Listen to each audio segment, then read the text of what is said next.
Kaixo, azalduko dizuet orain aurkezpen honetan, zer dan zientziaren jabegabetzea gure ikerketa taldean, hau da ilusionista sozialen mintegian planteatzen dugun moduan. Bai, zer dan eta zergatik planteatzen ari geran ikuspegi hau. Alde batetik, pentsatu behar dugu orain zientzia eraikitzen den moduan, batez ere metodo zientifikoa ezarri zenetik, oso modu lineala eta simplifikatuan eraikitzen dela ezagutza zientifikoa. Hor daukagu Carlos Lerenak, hor 1989an argitaratu bezala, enpiristak soilik erantzun zuzena bilatzen dula. Suposatzen da, inguruan arazo bat dagoela, arazo horren gertakariak ere hor daudela, eta guk besterik gabe erauzi egin behar degula, galdetu egin behar degula, eta jakin behar degula informazioa jasotzen, erantzuna jasotzen, metodo batzuk erabiliz. Baina, eta orduan, prozesu horretan ikertzailea ez dara importantea, inpertsonala da. Ez dauka modu iaia mekanikoan ateratzen du informazioa eta oso neutroa dela. Horregatik, esaten da, informazio zientifikoa edo jakintza zientifikoa objektiboa dela. Eta noski horratzean arazo asko daude. Gu planteatzen dugu, botere zientifikoak arazo handiak dituela eta gainera aliantza hirukoitz indartsu bat dela. Orokorrean, zientziaren botereak, zientziaren barruan gauza asko daude, baina zientzia botere bezala, bere planteamendu nagusia da ordena eta aurrerapena. Ordena, hau da, munduaren kaosa ordenaturik geratzea, egituraturik eta antolaturik eta zehazturik geratzea, eta ez egotea leku bakar bat ere zientziak ikusi ez duena. Eta beste aldetik, proposatzen du aurrerapenaren kontzeptua, progresoa, beti aurreraka goazela. Orduan, alde batetik mundua ezin da ordenatu kaotikoa delako edo konplexua delako, eta beste aldetik gezurra da progresio batean bizi geranik. Jakintza asko sortu ditugu, edo aurkitu ditugu, baina beste asko galdu ditugu. Orduan, ezin dugu ikusi jakintzaren eraikitzea prozesu lineal eta progresibo bat bezala, baizik eta berez atzera aurreraka asko dituen eta gainera ari eta ikuspegi asko dituen zerbait bezala. Uste baldin badezue zientzia objektiboa dela, errore batean eroriko zerate, eta gainera eroriko zerate ordenaren munduan eta metodo zientifikoaren ikuspegi ortodoxoenean edo erradikalenean. Ondo ulertzeko zergatik ezin dan esan zientzia objektiboa dela, besteak beste, 3 elementu daude gure ustez inportanteak direnak. Alde batetik nola diseinatzen diren ikerketa proiektuak, beste alde batetik nola finantzatzen dan zientzia, eta beste alde batetik nola idazten dan zientzia. Lehenengoari buruz, ikerketa proiektuen definizioak oso markatuta daude berez bigarrenarekin.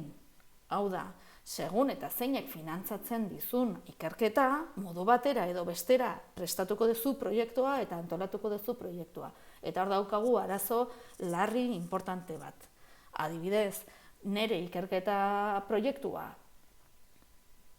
BBVak finantzatzen baldin badu, orduan BBVak ez du mundua eraldatu nahi. BBVak kapitala metatu nahi du, hori da bere helburua argita garbi. Ez du nahi mundua beste erabatekoa izatea, edo ez du nahi diruaren balorea murriztea. Orduan, nik planteatu nahi baldin badet ikerlan bat hain zuzen, horrelako gauzak egiteko, ez dit emango dirua. Nola egiten dira finantzazioarena alde batera utzita, nola antelatzen dira ikerketa proiektu konbentzionalak? Suposatzen da ikerketa proiektuak egiten ditugunean zientzia egin nahi baldin badegu, eta hor dakazue komatxo artean eta horrela, ikerketa bera hasi baino lehenago ja definitu behar ditugula helburuak. Eta pauso batzuk hartu behar ditugu, ez bagoaz pausoz pauso, eta linealki ez bagoaz, agian arazoak izango ditugu, zientzia handi horren barruan konsideratuak izateko. Zer egiten dugu lehenengo? Ikerketaren helburuak finkatu, justifikazioa, marko teoriko bat, hau da, pentsatu behar dugu ez gerala lehenengo pertsonak izango munduan gai hori jorratu dugunak. Beste pertsona batzuek jorratu dute gai hori, orduan aztertu behar dugu zer egindan gure aurretik, gai horri buruz, eta hortik ja zehazten ditugu ikerketaren galderak eta prozedura metodologiko bat proposatzen dugu. Ondoren ja hori xe jartzen dugu aldagaiak edo variables, bai, aldagaiak finkatzen ditugu eta prozesu kontrolatu bat proposatzen dugu. Zergatik hori horrela emaitzak objektiboak direla ematen dulako, emaitzak ateratzen dira prozesutik bertatik. Ez dira ateratzen guk eraikiak, baizik eta gure prozedurak ateratzen edo erauzten ditu erantzunak edo emaitzak. Eta orduan prozesu horri kontra egin nahi baldin badiogu, egin dezakegun gauza bakarra da prozesua errepikatu eta ikusi ea emaitzak errepikatzen diren ala ez. Eta errepikatzen ez badira zergatik. Orduan, ez daukagu, hor indefentsio egoera bat daukagu, zientziaren ezagutzaren aurrean, ezin diogulako erantzun, ez baldin bada tresna zientifikoekin. Eta orduan, hor, inkomunikazioa eragiten da. Prozedura zientifikoen estandarizazio horrek, perfekzioa bilatzen du edo ordena, ez? Mundu kaotiko honen ordena, eta baita ere ekoizpen zientifikoaren kontrola. Ekoizpen zientifikoa, hau da, idazten ditugun emaitza zientifikoak eta prozedura zientifikoak oso modu kontrolatuan daude. Eta berez, artikulu zientifikoetan argitaratzeko oso modu zehatzean idatzi behar da. Eta ezin da idatzi beste modu batzuetara. Kasuan momentu honetan, ikuspegi anglosajoia da nagusitu dana. Atzera egingo de pixka bat, zesan nahi duen honek adibide batekin ikusteko. Irudikatu dezakegu, jakin nahi dudala, ea zuek estresatuta zaudeten, jakiteko zuen estresak nola eragiten duen zuen emaitza akademikoetan. Orduan, nola egin behar dut hori? Lehenengo, jakin behar dut, zer ikertu dan estresari buruz, aldez aurretik, hor nire helburuak finkatu ditut, baina jakin behar dut, ze beste lan egin diren honen antzekoak, eta lan horiek aztertuta gero, galdetuko dut. Nola jakin dezaket estresatuta daudela ikasleak? Zenbateko estresa dute ikasleak? Nola eragiten du horrek errendimendu akademikoan? Orduan ja pasako nintzateke bigarren horretara, klaro, estresa, zer da estresa? Zer egin behar dut? Kontzeptu hori, konstruktu bihurtu, horrela esaten da, konstruktu bat egin behar dut. Zer da konstruktu bat? Kontzeptu bat neurgarri egitea. Orduan, konstruktuak neurgarriak dira. Eta esaten dut, zer da estresa nere ikerketan? Galdetegi honek neurtzen duen gauza da estresa. Eta orduan, trampa hori da izugarrizko jauzia, ez? Esatea zer dan estresa eta hortikan ja neurgarria den zerbait definitzea.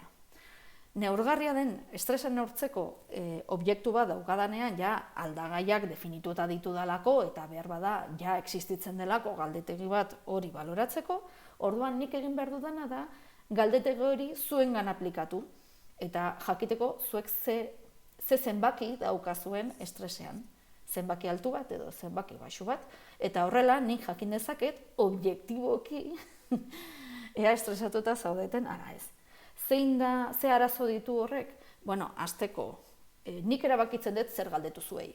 Ez dut jakin nahi, ea antxidadea duzuen, edo angustiatuta zaudeten, edo deprimituta zaudeten. Bakarrik jakin nahi dut zuen estresaren asuntoa. Nik erabakitzen dut. Zuek bakarrik zerate nire ikerketaren objektua, ez zerate subjektuak ikerketa prozesuan.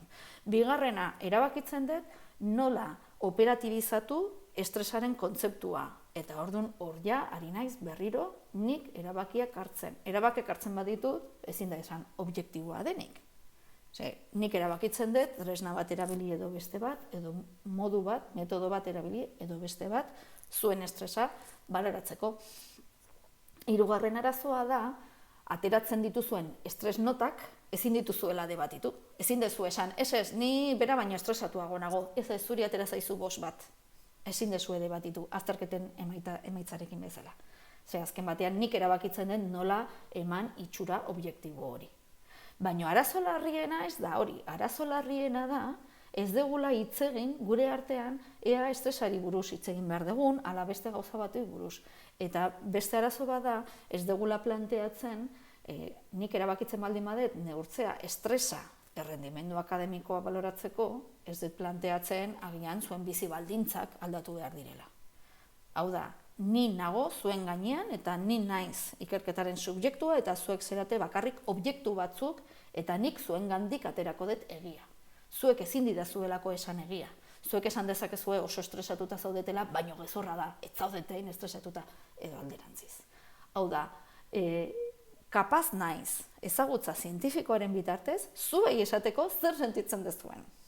Eta orduan, horregatik da kezkagarria, zalantzagarria eta oso kontrolatzailea. Planteamendu ideologiko hori zalantzan jarri gabe, hasten gera irakasten ikasleoi nola idazten dan zientzia. Eta gehiago esango nizueke, karrera gehienetan, lehenengo mailako, lehenengo 4 hilabetean hasten gera esplikatzen nola idazten dan zientzia, eta oraindik ez dakizue nola ikertzen dan. Hori oso larria da. Ez badaukazue ulerkera bat, ikerketa moduei buruz, edo ez badakizue ikertzeko forma asko dagoela, eta ikuspegiaren arabera, eta baita ere ideologiaren arabera desberdina dela, zuek bakarrik errobot bezala idazten dezue. Hau da, arauak aplikatzen dituzue, baino jakin gabe ze eragin daukan arau hori aplikatzeak. Eta orduan hori manipulazio bada, nire ustez.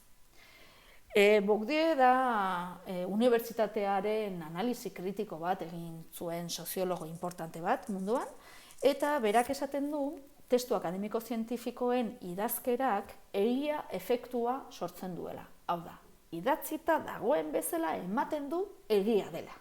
Ez egia dela, baizik eta ematen du egia dela.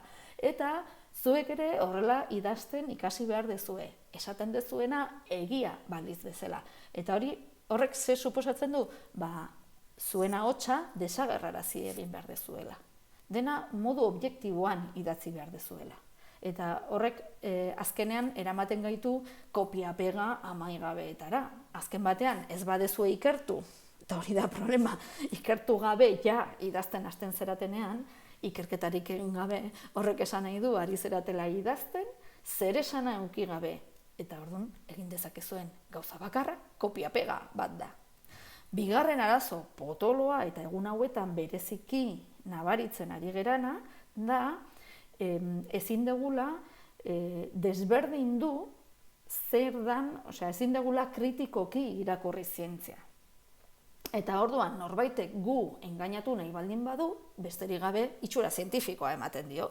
Adibidez, delituen 80%, gizakion 13%ak egiten ditu. Baina hori zer da? Karo, ematen du objektiboa dela, baina nondik ateratzen dira zenbaki horiek. Nola ikertu da hori jakiteko?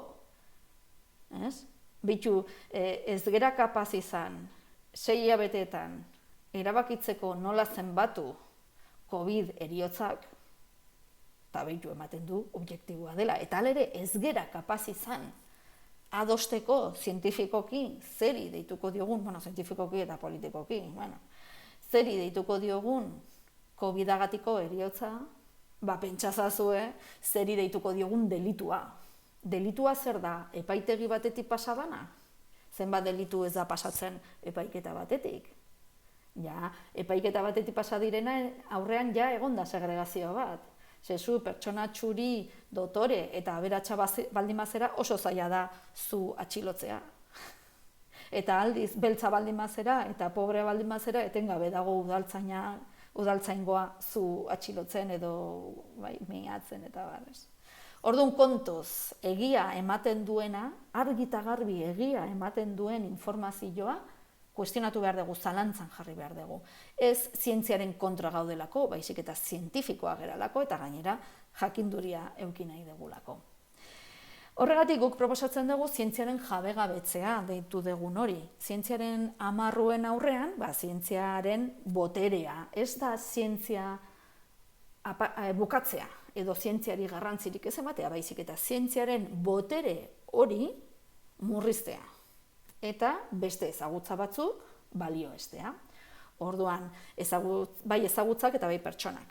Bai zientziaren ezagutzak ez jartzea edozein ezagutzaren gainetik, eta ez da ere pertsona zientifikoak ez jartzea beste edozein pertsonaren gainetik. Hori da jakintza bat. Orduan, guk lantzen duguna, gure ikerketa taldean lantzen dugu, zientziaren boterea erabiltzeari uko egitea, boterea. Eta egiturak horizontalizatzea, gainerako jakintzak balioesteko eta garrantzia emateko. Azken batean, gizakiok modu asko ditugu mundua ezagutzeko, ez bakarrik metodo zientifikoa aplikatuz sortzen den jakintza hori. Ez alda zentzugabea, pentsatzea soilik metodo zehatz bat aplikatuz sortzen den ezagutza dala benetako ezagutza, eta besteak dira erdipurdiko ezagutzak, ez? Orduan hori da, gizakiok modu asko ditugu munduaren ezagutzan sakontzeko, eta metodo zientifikotik ez pasatzeak ez du esan nahi ezagutza horrek balio ez duenik. Eta areago, gizakion jakintza gehienak herrikoiak dira, jendeak mendeetan zehar eraiki dituenak. Eta gainera, jakintza hauek komunak dira, ez daukate jaberik, denonak dira eta ez dira inorenak. Zientziak askotan jendearen ezagutzak hartu, egituratu eta saldu egiten ditu, edo izen bat jartzen diote. Eta adibidez, nik infusio bat hartzen dut tripokominak entzeko. Orduan, medikuntzako ikertzaileek ikusten duten ere infusioa, ikertzen dute, jakiteko ze printzipio aktibo dituzten, eta pilula sortzen dute.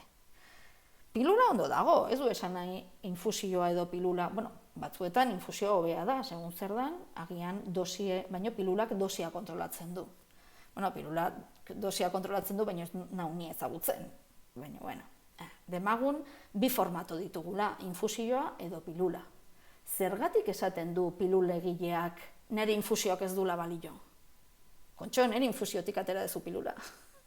Orduan, zuk lehenengo hartzen dezu nire ezagutza, eta gero esaten dezu nire ezagutzak ez duela balio, edo ez dela hain importantea.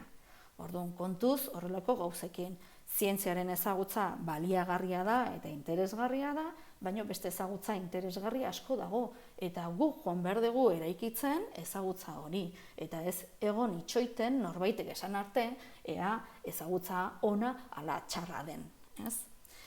Eta azkenik, zientziaren eta batez ere gizarte zientzien munduan, hau da, adibidez hezkuntza ikerketaren munduan, joan beharko genuke poliki-poliki pasatzen konplexutasunaren eta kaosaren teoriarantz. Hau da, paradigma aldaketa zientifiko bat egin behar dugu. Ze mundua konplexua baldin bada, ezin dugu ikertu modu sinplean. Ikertzeko modu konplexu bat erabili beharko dugu. Mundua konplexua delako, imperfektua, ziurgabea, zehazgabea, amaigabea, eta orduan ezin dugu sostengu guztia jarri ikerketako modu simple batean. Aldatu behar ditugu gure ikerketa moldeak. Hoxe, aipatutako bi erreferentzia bibliografikoiek dituzue, Pierre Bourdieu eta Carlos Lerena, eta sakontzeko artikulua osorik irakurri nahi baldin badezue, hortxe daukazue, esteka, artikulua deskargatu eta patxadaz irakurtzeko, nire hautsa entzun behar izan gabe. Eta holaxen, besterik gabe, espero dut egun onak izatea, honek hausnartzeko parada edo patxada hori eskaintzea, eta hortxe naukazue, nahi izan ezkero, Twitterren, Ainhoa Ezeiza kontuarekin, edo unibertsitateko geletan, ondo izan, agur!